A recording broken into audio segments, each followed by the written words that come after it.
جیسا کہ میں نے کہا کہ یہ بدامنی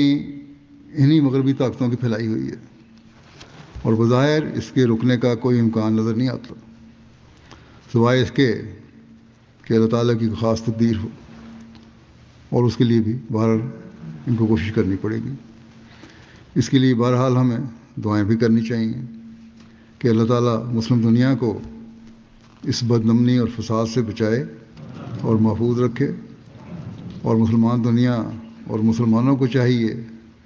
کہ وہ پرامن ہو جائیں اور آپس میں بھائی بھائی بن کر رہیں۔ یہی ان کی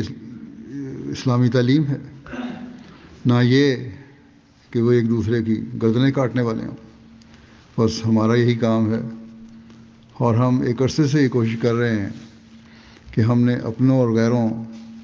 دونوں کو ظلم سے روکنے کے لیے آگاہی دینی ہے، ان کو ہوشیار کرنا، کیونکہ یہ ظلم اب جس طرح روز بروز بڑھتا جا رہا ہے، اس سے لگ رہا ہے کہ وسیع پیمانے پر جنگ عظیم ہونی ہے، بلکہ بعض